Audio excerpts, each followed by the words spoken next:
నమస్కారం వార్తలకు స్వాగతం ముఖ్యాంశాలు ఆరోగ్య కార్యకర్తల కృషితోనే వ్యాక్సినేషన్ విజయవంతమైందన్న ప్రధాని మోదీ ఆజాదీ కా అమృత్ మహోత్సవాల్లో సంస్కృతి కళలు దేశభక్తి పాటలను ప్రోత్సహించాలని సూచన సర్దార్ పటేల్ జయంతి సందర్భంగా జాతీయ ఐక్యమత్య దినోత్సవాన్ని జరుపుకోవాలన్న ప్రధాని మోదీ ఐక్యమత్యంతోనే దేశాభివృద్ది సాధ్యమని వ్యాఖ్య డిఫెన్స్ ఏరోస్పేస్ రంగంలో 1000 కోట్ల ప్రైవేటు పెట్టుబడులు వచ్చే అవకాశం ఉందన్న మంత్రి KTR integrated defence system facility ఏర్పాటుకు అవగాహన హైదరాబాద్ లో రేపు జరిగే టీఆర్ఎస్ ప్లీనరీకి చురుగ్గా ఏర్పాట్లు పార్టీ అధ్యక్షునిగా వరుసగా 8వసారి ఎన్నిక కానున్న కేసీఆర్ మత్స్య ఉత్పత్తుల ఎగుమతులకు చర్యలు తీసుకుంటున్నట్లు కేంద్ర మంత్రి మురుగన్ వెల్లడి మత్స్యకారులకు త్వరలో కిసాన్ క్రెడిట్ కార్డుల జారీ జమ్మూలో పలు అభివృద్ది కార్యక్రమాలను ప్రారంభించిన అమిత్ షా ఎన్నికల అనంతరం రాష్ట్ర హోదా కల్పిస్తామని హామీ కోవిడ్ మహమ్మారిని అరికట్టేందుకు ప్రతి ఒక్కరూ తప్పనిసరిగా మాస్క్ ధరించాలి భౌతిక దూరం పాటించాలి తరచూ చేతులు కడుక్కోవాలి వ్యక్తిగత శుభ్రతను పాటించాలి అర్హత ఉన్న వాళ్లందరూ తప్పనిసరిగా వ్యాక్సిన్ వేయించుకోవాలి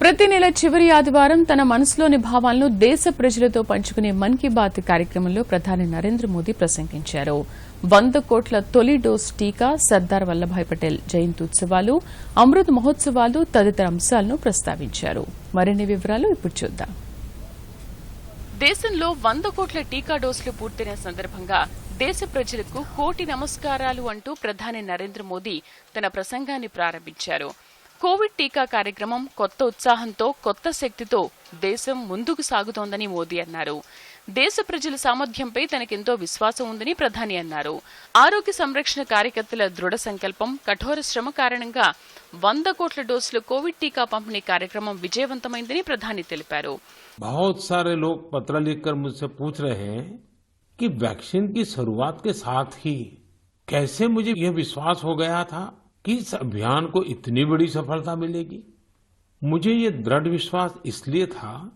क्योंकि मैं अपने देश के लोगों की क्षमताओं से भली भांति परिचित हूं मैं जानता था कि हमारे हेल्थ केयर वर्कर्स देशवासियों के टीकाकरण में कोई कोर कसर नहीं छोड़ेंगे ఈ సందర్భంగా ఉత్తరాఖండ్లోని భాగేశ్వర్ జిల్లాకు చెందిన ఆరోగ్య కార్యకర్త పూనం నౌటియాతో ప్రధాని మోదీ ముచ్చటించారు టీకా కార్యక్రమంలో నిరంతరం శ్రమించిన పూనంను తన అనుభవాల గురించి దేశ ప్రజలకు వివరించాలని ప్రధాని కోరారు పూనం నౌటియాల్ వంటి ఆరోగ్య కార్యకర్తల కఠోర శ్రమ కారణంగానే టీకా లక్ష్యాన్ని చేరుకున్నామని ప్రధాని అన్నారు पूनम जी नमस्ते सर प्रणाम पूनम जी अपने बारे में बताइए जरा देश के श्रोताओं को सर मैं पूनम नौटियाल हूँ सर मैं उत्तराखंड के बागेश्वर डिस्ट्रिक्ट में चामी कोराली सेंटर में कार्यरत हूँ सर मैं एक एनएम हूँ पूनम जी क्या आपने अपने क्षेत्र के सभी लोगों का वैक्सीनेशन करवा लिया है हाँ जी सर सभी लोगों का हो चुका है आपको किसी प्रकार की दिक्कत का भी सामना करना पड़ा क्या हाँ जी सर हम लोग जैसे बारिश होती थी वहाँ पे और रोड ब्लॉक हो जाती थी सर नदी पार करके गए हैं सर हम लोग ना और सर घर घर गए हैं जैसे NSCBC के अंतर्गत हम लोग घर घर गए हैं जो लोग सेंटर में नहीं आ सकते थे जैसे बुजुर्ग लोग और दिव्यांग लोग गर्भवती महिलाएं धात्री महिलाएं ये लोग सर అక్టోబర్ 31న వచ్చే ఆదివారం సర్దార్ వల్లభాయ్ పటేల్ జయంతి సందర్భంగా మనం జాతీయ ఐక్యతా దినోత్సవం జరుపుకుంటున్నామని ప్రధాని మోదీ అన్నారు ఐక్యతా సందేశం ప్రతి భారతీయుడు కర్తవ్యంగా గుర్తించాలని ప్రధాని పిలుపునిచ్చారు త్రిపుర రక్షక భటులు ఏక్తా దివాస్ జరుపుకోవడానికి త్రిపుర నుండి స్టాచ్యూ ఆఫ్ యూనిటీ వరకు బైక్ ర్యాలీ నిర్వహించారని ప్రధాని తెలిపారు దేశ ఐక్యమత్యం కోసం ఔన్నత్యం కోసం ప్రతి ఒక్కరూ ఏదో ఒక పని చేయాలని మోదీ సూచించారు हम सभी का दायित्व है कि हम एकता का संदेश देने वाली किसी न किसी गतिविधि से जरूर जुड़े आपने देखा होगा हाल ही में गुजरात पुलिस ने कच्छ के लखपत किले से स्टैच्यू ऑफ यूनिटी तक बाइक रैली निकाली है त्रिपुरा पुलिस के जवान तो एकता दिवस मनाने के लिए त्रिपुरा से स्टैच्यू ऑफ यूनिटी तक बाइक रैली कर रहे हैं यानी पूरब से चलकर पश्चिम तक देश को जोड़ रहे हैं। జీవితం నిరంతరం పురోగతితో పాటు అభివృద్ధి కోరుకుంటుందని ప్రధాని తెలిపారు. విజ్ఞానం ఎంత ముందుకు వెళ్లినా కానీ పాటలు, సంగీతం, కళలు, నాటకాలు, నృత్యం, సాహిత్యం కలిసి మన జీవన సౌరభాన్ని ఎన్నో రెట్లు పెంచుతోందని మోదీ అన్నారు. ఆజాదీ కా అమృతోత్సవ కార్యక్రమాల్లో భాగంగా మన కళా ప్రక్రియలను పునరుజ్జీవింపచేద్దామని ప్రధాని నరేంద్ర మోదీ సూచించారు. కేంద్ర సాంస్కృతిక శాఖ ఆధ్వర్యంలో జరిగే కార్యక్రమాల్లో ప్రజలందరూ ఉత్సాహంగా పాల్గొనాలని ప్రధాని పిలుపునిచ్చారు. अमृत महोत्सव में भी अपनी कला, संस्कृति, गीत, संगीत के रंग अवश्य भरने चाहिए। मुझे भी आपकी तरफ से अमृत महोत्सव और गीत संगीत कला की इस ताकत से जुड़े ढेरों सुझाव आ रहे हैं। ये सुझाव मेरे लिए बहुत मूल्यवान है। मैंने इन्हें संस्कृति मंत्रालय को अध्ययन के लिए भेजा था। Bureau report, Doordarshan news. ఐక్యరాజ్య సమితి ఆవిర్భావ దినోత్సవం సందర్భంగా ప్రధాని నరేంద్ర మోదీ శుభాకాంక్షలు తెలియజేశారు. 1945 అక్టోబర్ 24వ తేదీన ఐక్యరాజ్య సమితి ఏర్పాటు కావడంతో ప్రతి ఏటా ఇదే రోజున యుఎన్ ఆవిర్భావ దినోత్సవాన్ని నిర్వహించుకుంటున్నారు. యుఎన్ ఆవిర్భావం నాటి నుంచి భారత్ సభ్యదేశంగా ఉందని ప్రధాని తెలిపారు. ఐక్యరాజ్య సమితిని బలోపేతం చేయడంలో భారతీయ మహిళల కృషి ప్రశంసనీయమైందని తెలిపారు. 1947-48 సంవత్సరంలో రూపొందించిన యుఎన్ మానవ హక్కుల చాప్టర్లో పురుషులందరూ సమానమే అని పేర్కొన్నారని, అయితే భారత ప్రతినిధుల బృందంలోని హంసా మెహతా దీనికి అభ్యంతరం తెలిపారని ప్రధాని అన్నారు. దీని ప్రభావంతో యుఎన్ చాప్టర్లో మానవులంతా సమానమే అని సరిదిద్దారని ప్రధాని గుర్తు చేశారు. 1953లో ఐక్యరాజ్య సమితి సర్వసభ్య సమావేశానికి విజయలక్ష్మి పండిట్ అధ్యక్షత వహించి చరిత్ర సృష్టించారని ప్రధాని పేర్కొన్నారు. यूएन ह्यूमन राइट्स का यूनिवर्सल डिक्लेरेशन तैयार हो रहा था तो उस डिक्लेरेशन में लिखा जा रहा था all man are created equal, लेकिन भारत के एक डेलीगेट ने इस पर आपत्ति जताई और फिर यूनिवर्सल डिक्लेरेशन में लिखा गया all human beings are created equal. ये बात जेंडर इक्वलिटी की भारत की सदियों पुरानी परंपरा के अनुरूप थी। क्या आप जानते हैं कि श्रीमती हंसा मेहता वो डेलीगेट थी जिनकी वजह से ये संभव हो पाया। उसी दौरान एक अन्य डेलीगेट श्रीमती लक्ष्मी मेनन ने जेंडर इक्वलिटी के मुद्दे पर जोरदार तरीके से अपनी बात रखी थी। यही नहीं, 1953 में श्रीमती विजयलक्ष्मी पंडित यूएन जनरल असेंबली की पहली महिला प्रेसिडेंट भी बनी थी। ఇంటిగ్రేటెడ్ డిఫెన్స్ సిస్టమ్ ఫెసిలిటీ సమీకృత రక్షణ వ్యవస్థల ఏర్పాటుపై కేంద్ర రాష్ట ప్రభుత్వాల మధ్య అవగాహన ఒప్పందం కుదిరింది. హైదరాబాద్ లో జరిగిన ఈ కార్యక్రమంలో రాష్ట ఐటీ శాఖ మంత్రి K Taraka Ramarao, DRDO chairman K Satish Reddy, NITI Aayog సభ్యుడు వికే సారస్వత్ తదితరులు పాల్గొన్నారు. ఈ కార్యక్రమంలో సతీష్ రెడ్డి మాట్లాడుతూ రక్షణ రంగంలో ప్రైవేటు భాగస్వామ్యం కల్పించే దిశగా ముందడుగు పడుతోందని అన్నారు. రక్షణ రంగానికి అవసరమైన పరికరాల తయారీలో ప్రైవేటు సంస్థలు పాల్గొంటున్నాయని తెలిపారు. బ్రహ్మోస్, ఇతర క్షిపణుల తయారీలో అవసరమైన విడి భాగాలను ప్రైవేటు సంస్థలు పాల్గొంటున్నాయని చెప్పారు. రక్షణ రంగాన్ని బలోపేతం చేసే దిశగా డీఆర్డీఓ ప్రణాళికలు రూపొందిస్తోందన్నారు. and aerospace manufacturing in the country in the coming few years. A lot of things are happening. Now today, WEM establishing this here with the support of Government of Telangana is a very important event. WEM has been growing with us, started in a simple way, making small subsystems, grown to making big systems, even to the extent of making AMCA related many important things here at the WEM facility. Important partner for us, and we like to see that many partners grow in this way, come up in a big way and establish many facilities here. As you all know that we have opened up all these things to the private sector now. Many systems, many private industries have started coming in and playing as a complete missile system also today. First time it has happened that missiles have been handed over to the private industry to manufacture the whole missile system. So lot more are going to come. So we see today The Akash orders are still continuing. Very recently also the government has given the orders. Lot of things you see in the pipeline which are coming in numbers and which will be getting further numbers in the coming years in a big way. I am not getting into the other systems like bombs and other things which are already cleared, which are going into. I don't want to get into so many details in the public, but then a lot of things have been cleared which are coming. రాష్ట్ర మంత్రి కేటీఆర్ మాట్లాడుతూ రక్షణ రంగం ఉత్పత్తుల్లో రాష్ట్రాన్ని భాగస్వామ్యం చేయడం పట్ల హర్షం వ్యక్తం చేశారు. డీఆర్డీఓతో కుదిరిన ఎంఓయూతో డిఫెన్స్ ఏరోస్పేస్ రంగంలో 1000 కోట్ల మేర పెట్టుబడులు వస్తాయన్నారు. ఇందుకు అవసరమైన 511 ఎకరాలను రాష్ట్ర ప్రభుత్వం కేటాయిస్తోందని తెలిపారు. హైదరాబాద్ ఐటీ పరిశ్రమలతో పాటు రక్షణ ఉత్పత్తుల కేంద్రంగా కూడా రూపుదిద్దుకుంటోందని పేర్కొన్నారు. జహీరాబాద్ లో స్కిల్ సెంటర్ను ఏర్పాటు చేయడం పట్ల హర్షం వ్యక్తం చేశారు. As we all know, successive national governments have made Hyderabad a choice for setting up defense institutions such as the DRDOs, the large DRDO labs, and many other defense public sector undertakings. Hyderabad has been, and I think will be, from what just Satish Garu told us, will remain a preferred aerospace and defense manufacturing destination for many foreign OEMs, such as the ones I just mentioned, Lockheed, Boeing, GE, Safran, etc. We have more than 1,000.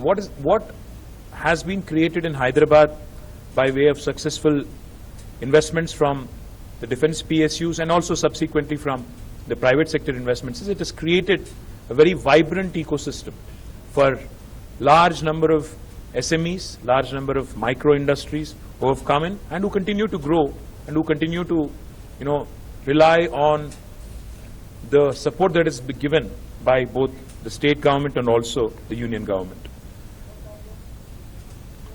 MRPS ఉద్యోగుల సమైక్య ఆధ్వర్యంలో జరిగిన కార్యక్రమంలో కేంద్ర మంత్రులు కిషన్ రెడ్డి, మురుగన్, నారాయణస్వామి పాల్గొన్నారు. ఈ కార్యక్రమంలో మంత్రులు మాట్లాడుతూ ప్రధాని నరేంద్ర మోదీ నేతృత్వంలోని బీజేపీ ప్రభుత్వం సామాజిక న్యాయం కోసం కృషి చేస్తోందని తెలిపారు. సమాజంలోని అన్ని వర్గాల అభ్యున్నతికి అనేక కార్యక్రమాలను అమలు చేస్తున్నట్లు తెలిపారు. చాలా కాలం నుంచి మనం బీజేపీ మన నాయకులు ఎప్పుడు ఏమేమి కమిట్మెంట్స్ చేస్తున్నారో చెప్తున్నారు. మీకల్లా తెలుసు సోషల్ జస్టిస్ లా ఈ సోషల్ జస్టిస్ ఫాలో చేసేది ప్రైమ్ మినిస్టర్ నరేంద్ర మోడీ గారు అనేది మీకు ఇప్పుడు తెలుసు. ఫస్ట్ ఇతిహాసంలా సౌత్ వచ్చి మనకి మాదిగా కమ్యూనిటీ నుండి యూనియన్ క్యాబినెట్ మినిస్టర్లా 2 పేర్లు ఉంటారంటే అది ఇప్పుడుగా మీకు అది తెలుసు. ఎస్సీ ఎస్టీ వర్గం నుంచి 12 పేరు ఎస్సీ మినిస్టర్స్ ఉన్నారు. ఎస్టీలో 7 పేరు ఉన్నారు. ఓబీసీలో 27 మెంబర్స్ ఉన్నారు. ఇది సోషల్ జస్టిస్. ఇది ఎందుకు చెప్పానంటే మనయుடைய కాస్ట్ ఏముంది, ఆ కాస్ట్ ఎట్లా ఎత్తిపోయేది ఏమి రూట్ అనేది మన అమ్మ చెప్తున్నారు. కానీ ఈరోజు ఈ సమావేశం మాదిగా ఎంప్లాయీస్ ఫెడరేషన్ తో తొలి స్థానంలో ఉన్న మాదిగంలో ద్వారా ఈ 2 చేయి కార్యక్రమం చేస్తుంది. అరే 30 ఏళ్ళు పోరాటం చేశాము. ఈ వేదికల అధిరత మహారథులు ఉన్నారు. మన ఒక మంత్రి, ఒక సామాన్యుడు నేను మాదిగ బిడ్డ అని చెప్పిన వాడు 25 ఏళ్లలో ఈ దేశంలో మంత్రి అయ్యాడు. బీజేపీ మోదీ సర్కారు, మోదీ గవర్నమెంట్. నేను శాసనసభలో మాట్లాడుతున్నప్పుడు, ఆంధ్రప్రదేశ్ శాసనసభ ఉన్నప్పుడు కానీ, తెలంగాణ శాసనసభ ఉన్నప్పుడు కానీ, లేక రాజశేఖర గారు కానీ నన్ను పిలిచి అడిగేవారు, నీకు ఎంఆర్పీఎస్ ఏం సంబంధమయ్యా అన్నారు, నీకు మందకృష్ణకి ఏం సంబంధమయ్యా అన్నారు. ఒకరు కాదు, ఇద్దరు కాదు, నన్ను కొన్ని వందల మంది అడిగారు మాట. ఈ గత 18-20 సంవత్సరాలుగా ఈ మాట, ఎందుకు నీకు ఎంఆర్పీఎస్ తోటి ఈ సంబంధము, ఎందుకు నీకు మందకృష్ణ గారితో సంబంధము, అసలు కిటికేంది అని ప్రశ్నించేవాళ్ళు. కానీ నేను ఒకటే చెప్తా ఉన్నాను, ఒక మంచి మానవతావాది మందకృష్ణ మాది గారు అదే నా సంబంధం చెప్తాను. తెలంగాణ రాష్ట్ర సమితి ప్లీనరీ సమావేశాలకు రంగం సిద్దమైంది. గత ఏప్రిల్లోనే ప్లీనరీ జరగాల్సి ఉన్నప్పటికీ కరోనా కారణంగా వాయిదా వేశారు. 4 సంవత్సరాల తర్వాత పార్టీ ప్లీనరీకి హైదరాబాద్ హైటెక్స్ వేదికగా మారింది. రాష్ట్ర వ్యాప్తంగా సుమారు 6,000 మంది టీఆర్ఎస్ ప్రతినిధులు ప్లీనరీకి హాజరయ్యే అవకాశం ఉంది. ప్రతినిధులందరికీ ప్రత్యేక పాస్లు జారీ చేశారు. సుమారు 300 అడుగుల వేదికను ముస్తాబు చేశారు. ప్లీనరీ సమావేశాలు టీఆర్ఎస్ రాష్ట్ర అధ్యక్షుడిని ఎన్నుకోవడంతో పాటు పలు అంశాలపై చర్చించి తీర్మానాలు చేస్తారు. 8వ అధ్యక్షుడిగా టీఆర్ఎస్ రాష్ట్ర అధ్యక్ష స్థానానికి కేసీఆర్ ను మాత్రమే ప్రతిపాదిస్తూ 18 నామినేషన్లు దాఖలయ్యాయి. రేపు తెరాస రాష్ట్ర అధ్యక్షుడిగా కేసీఆర్ 8వ లాంఛనంగా ఎన్నికవుతారు. ఉదయం 10 గంటలకు ప్రతినిధుల వివరాలు నమోదు చేసుకున్నాక 11 గంటలకు అధ్యక్షుడి ఎన్నిక ఉంటుంది. తర్వాత కేసీఆర్ అధ్యక్షోపన్యాసం చేస్తారు.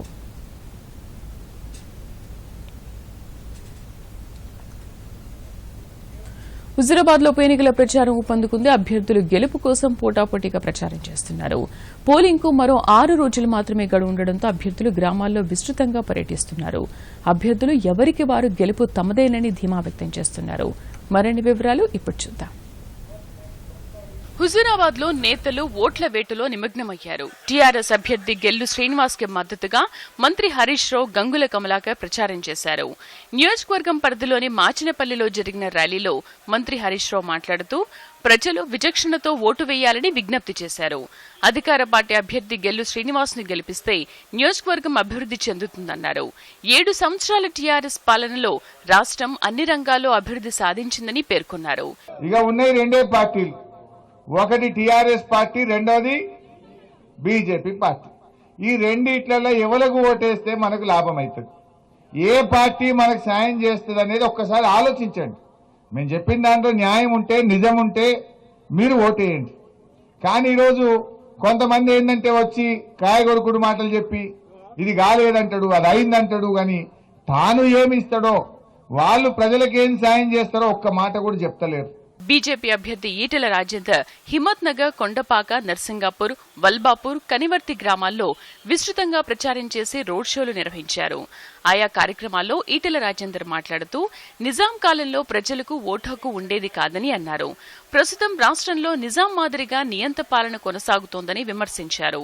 ప్రభుత్వ వైఫల్యాలను ఎత్తిచూపిన వారిపై కక్ష కట్టే విధంగా వ్యవహరిస్తున్నారని అన్నారు. తనను గెలిపించి ప్రజాస్వామ్యాన్ని రక్షించాలని విజ్ఞప్తి చేశారు.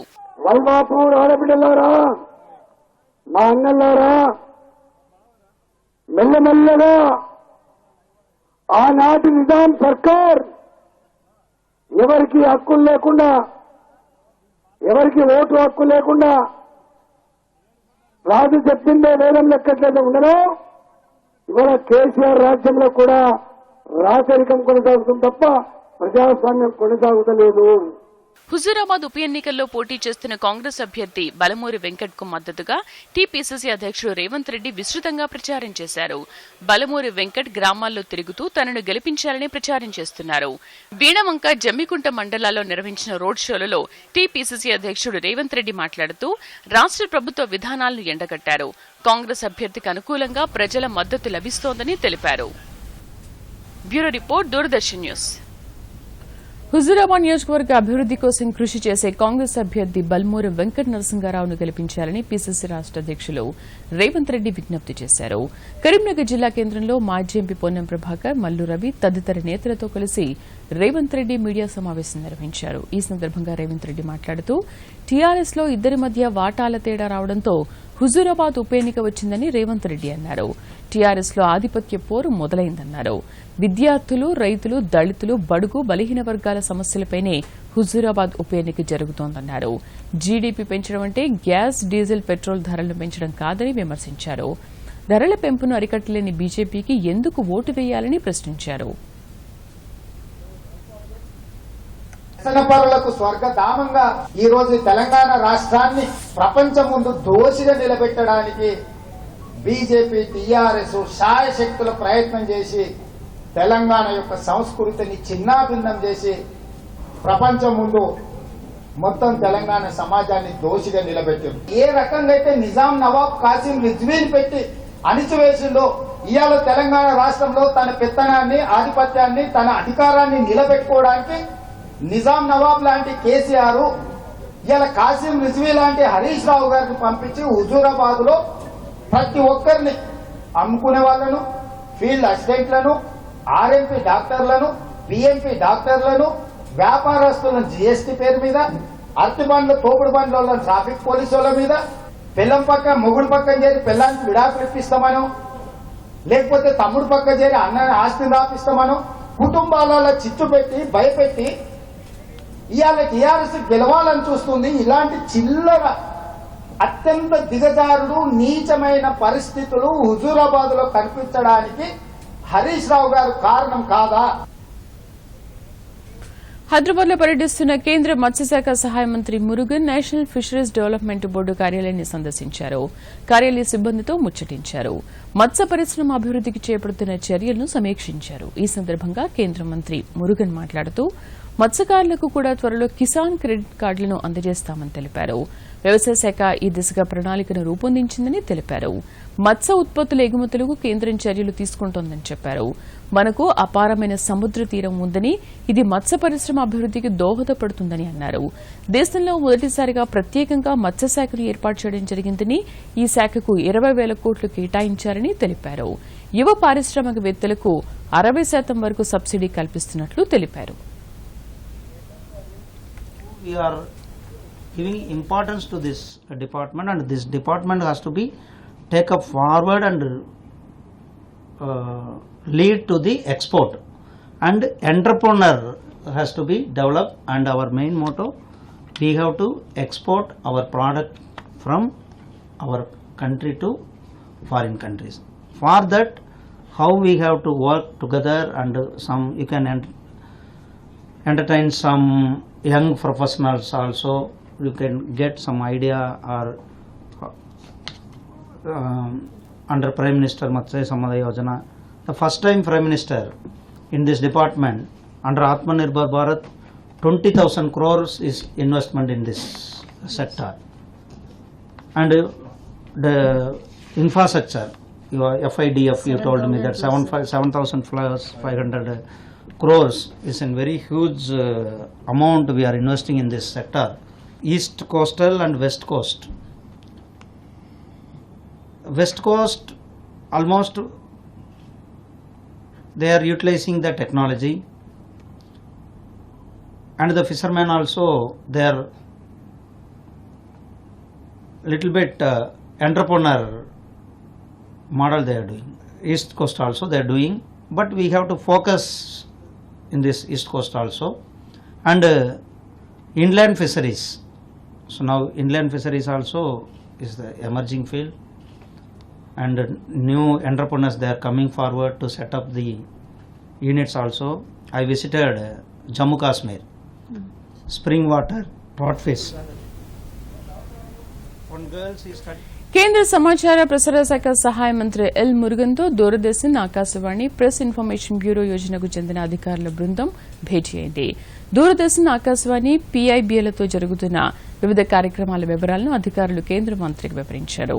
హైదరాబాద్ దూరదర్శన్ కేంద్రం deputy director general and head office T Ramakrishna, head of programmes incharge M Baburao, వార్తా విభాగం ఇన్ఛార్జ్ ఏ సురేఖ కేంద్ర మంత్రిని కలిసిన బృందంలో ఉన్నారు. జమ్మూ కాశ్మీర్లో పర్యటిస్తున్న కేంద్ర హోంమంత్రి అమిత్ షా పలు అభివృద్ది కార్యక్రమాలకు శ్రీకారం చుట్టారు. జమ్మూలో వివిధ అంశాలలో పరిశోధన చేసే కేంద్రాన్ని ప్రారంభించారు.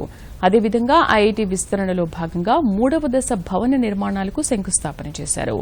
జమ్మూ కాశ్మీర్కు చెందిన బీజేపీ ఎంపీలు, ఎమ్మెల్యేలతో అమిత్ షా సమావేశమయ్యారు. అనంతరం జమ్మూలో జరిగిన బహిరంగ సభలో అమిత్ షా మాట్లాడుతూ జమ్మూ కాశ్మీర్ అభివృద్ది కేంద్రం కట్టుబడి ఉందని అన్నారు. ఆర్టికల్ 370, ఆర్టికల్ 35A రద్దు తర్వాత రాష్టంలో శాంతియుత వాతావరణం ఏర్పడిందని అన్నారు. స్థానిక సంస్థలు ఎన్నికలు విజయవంతంగా నిర్వహించగలిగామని తెలిపారు. రాష్టంలో నెలకొన్న శాంతికి విఘాతం కలిగించే శక్తుల పట్ల కఠినంగా వ్యవహరిస్తామని హెచ్చరించారు. కేంద్ర ప్రభుత్వం అమలు చేస్తున్న సంక్షేమ పథకాల ఫలాలు రాష్ట ప్రజలకు అందుతున్నాయని పేర్కొన్నారు. నియోజకవర్గాల పునర్విభజన పూర్తయిన తర్వాత ఎన్నికలు జరుగుతాయని పేర్కొన్నారు. ఎన్నికలు పూర్తయిన వెంటనే జమ్మూ కాశ్మీర్కు రాష్ట హోదా కల్పిస్తామని స్పష్టం చేశారు. సినీ పరిశ్రమ ప్రతిష్టాత్మకంగా భావించే 2019 దాదాసాహెబ్ ఫాల్కే అవార్డుకు సూపర్ స్టార్ రజనీకాంత్ ఎంపికయ్యారు. సోమవారం ఢిల్లీలో నిర్వహించే ప్రత్యేక కార్యక్రమంలో రజనీకాంత్ కు ఈ అవార్డును అందజేస్తారు. దాదాసాహెబ్ ఫాల్కే అవార్డును రజనీకాంత్ కు ఇవ్వనున్నట్లు గత ఏప్రిల్లోనే అప్పుడు కేంద్ర సమాచార ప్రసార శాఖ మంత్రి ప్రకాష్ జవదేకర్ ప్రకటించిన విషయం తెలిసిందే. అయితే కోవిడ్ కారణంగా ఈ అవార్డుల ప్రధానోత్సవం వాయిదా పడుతూ వచ్చింది. తాను దాదాసాహెబ్ ఫాల్కే అవార్డుకు ఎంపిక కావడం పట్ల రజనీకాంత్ ఆనందం వ్యక్తం చేశారు. ఈ నేపథ్యంలో చెన్నైలోని తన నివాసం వద్ద రజనీ మీడియాతో మాట్లాడుతూ దాదాసాహెబ్ ఫాల్కే అవార్డు వరించడం తనకెంతో ఆనందంగా ఉందన్నారు. ఈ అవార్డు తనకు వస్తుందని ఎప్పుడూ అనుకోలేదన్నారు. ఈ సమయంలో తన గురువు కె బాలచందర్ మన మధ్య లేకపోవడం బాధగా ఉందని వ్యాఖ్యానించారు. సూపర్ స్టార్ రజనీకాంత్ కు కేంద్రం ఇప్పటికే 2వ అతిపెద్ద పౌర పురస్కారం పద్మవిభూషణ్ ప్రకటించిన విషయం తెలిసిందే. 1975లో కె బాలచందర్ నిర్మించిన రాగంగల్ సినిమాతో రజనీకాంత్ సినీరంగ ప్రవేశం చేశారు. గత 45 సంవత్సరాలుగా రజనీకాంత్ బహుభాషా చిత్రనాయకుడిగా గుర్తింపు పొందారు. అభిమానులు ఆత్మీయంగా తలైవా అని పిలుచుకునే సూపర్ స్టార్ రజనీకాంత్ విలక్షణ శైలి యువతను విశేషంగా ఆకట్టుకుంటోంది. చంద్రముఖి, కబాలి, బాషా, పెదరాయుడు, నరసింహ చిత్రాలలో రజనీకాంత్ తన శైలిని ప్రేక్షకులు విశేషంగా ఆదరించారు. రజనీకాంత్ ను దాదాసాహెబ్ ఫాల్కే పురస్కారానికి ఎంపిక చేయడం పట్ల అభిమానులు హర్షం వ్యక్తం చేస్తున్నారు.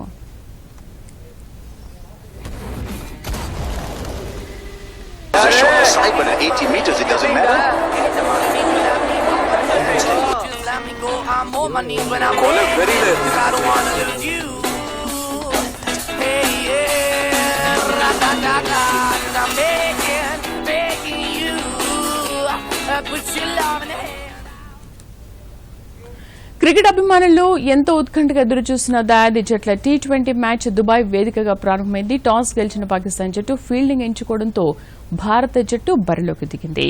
20 ఓవర్లలో 151కి 7 వికెట్లు కోల్పోయింది.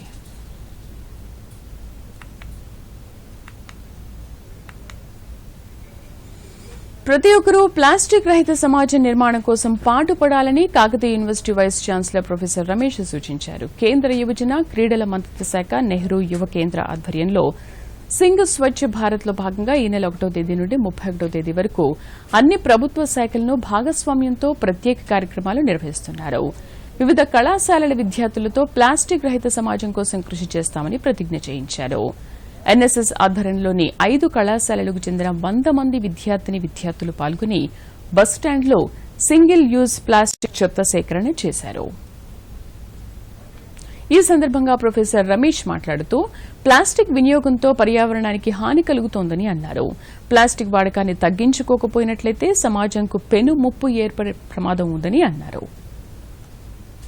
ఈ నెలాఖరు నాటికి చెత్త సేకరణ లక్ష్యాన్ని పూర్తి చేస్తామని నెహ్రూ యువ అన్వేష్ తెలిపారు. కాకుండా ప్లాస్టిక్ తోటి మన వాతావరణం దెబ్బతినకుండా దానికి సంబంధించినటువంటి పరిశుభ్రత కార్యక్రమంలో భాగంగా ఇలా ప్లాస్టిక్ ను ఏరివేత కార్యక్రమంలో విద్యార్థులు మిత్రులు ముందుకు రావడం జరిగింది. ఇది కేవలము సేవా దృక్పథమే కాకుండా భవిష్యత్తు తరాల యొక్క మనుగడను కాపాడడానికి కూడా ఈ చర్యలు ఈ యొక్క కార్యక్రమాలు అనేవి గొప్ప ఫలితాలు భవిష్యత్తు తరానికి అందించిన వారు అవుతారు. ఈ సమస్య అనేది కేవలం భారతదేశానికి సంబంధించినటువంటిదే కాదు, ఇది అంతర్జాతీయ స్థాయిలో కూడా శిఖరాగ్ర సమావేశాల్లో కూడా ఈవెన్ ఐక్యరాజ్య సమితిలో కూడా దీని పట్ల అనేక రకాలైనటువంటి చర్యలు జరిగినప్పటికీ కూడా ఇలా విశ్వవ్యాప్తంగా ఈ యొక్క చర్యను ఈ యొక్క సమస్యను మనం నివారించలేకపోతున్నామని ఇట్లా జిల్లా యంత్రాంగంలో ఉన్న ప్రతి డిపార్ట్మెంట్ వారి పరిధిలో ఉన్న సభ్యుల్ని వాళ్ళ పరిధిలో ఉన్న ప్రజానికాన్ని ఇన్వాల్వ్ చేస్తూ సింగిల్ యూజ్ ప్లాస్టిక్ మరియు ప్లాస్టిక్ వేస్ట్ ని కలెక్ట్ చేయడం జరుగుతుంది. ఇప్పటి వరకు దాదాపు 17 నుంచి 18 టన్నుల ప్లాస్టిక్ వేస్ట్ ని కలెక్ట్ చేసి మనం కార్పొరేషన్ స్థాయికి ఇవ్వడం జరిగింది.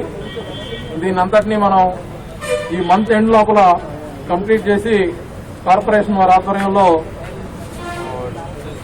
ప్లాస్టిక్ రీసైక్లింగ్ కంపెనీ ద్వారా దీన్ని డిస్పోజల్ చేయడం జరుగుతుంది. ముఖ్యాంశాలతో వార్తలు ముగిద్దాం. నమస్కారం. దూరదర్శన్ యాదగిరి వార్తలను ఇప్పుడు సోషల్ మీడియాలో కూడా చూడొచ్చు. యూట్యూబ్ అయితే డీడీ న్యూస్ తెలంగాణ, ట్విట్టర్ అయితే DD news Telangana @DD Yadagiri news, మరి ఫేస్బుక్ అయితే డీడీ న్యూస్ తెలంగాణలో చూసి సబ్స్క్రైబ్ చేసి లైక్ చేయండి, షేర్ చేయండి.